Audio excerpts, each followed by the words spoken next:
This is the VOA Special English Economics Report. A roller coaster ride is one description for the days of historic ups and downs in stock markets recently.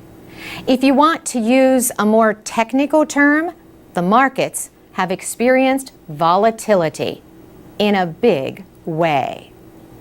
Major measures of United States markets closed with their biggest one-day losses since the financial crisis of 2008.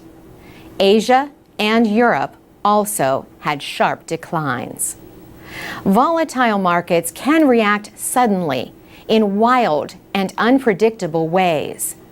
Usually, some kind of shock, or more than one, is involved. For example, on August 5th, one of the three major credit rating agencies downgraded long-term United States government debt. Standard & Poor's lowered its opinion of Treasury securities one step from the highest rating, AAA, to AA+.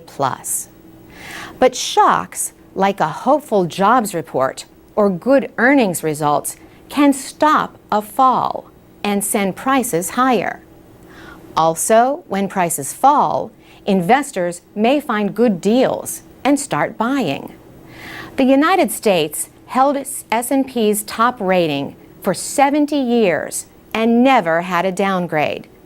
But many investors were expecting that to happen even after the budget deal in Washington. In early August, Congress agreed to increase the government's borrowing limit in return for steps to cut spending and reduce the deficit. S&P says it thinks America's debt will only increase in the future. President Obama disagreed, saying, "The fact is, we didn't need a rating agency to tell us that we need a balanced, long-term approach to deficit reduction." He said markets still consider United States credit as among the world's safest. Still, there have been growing worries of another recession, a double dip. On August 9th, policymakers at the central bank said economic growth so far this year has been considerably slower than they had expected. The Federal Reserve said it would likely keep short-term interest rates near zero for at least 2 more years. Borrowing costs for the United States remain very low, but debt worries in 2 of Europe's biggest economies have increased costs for their governments in recent weeks. On August 8th, the European Central Bank began buying debt securities from Spain and Italy.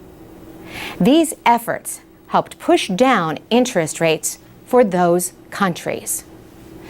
But Europe must still deal with the rescues of Greece, Ireland, and Portugal. For VOA Special English, I'm Carolyn Presutti. For more business news and to learn American English, go to voaspecialenglish.com.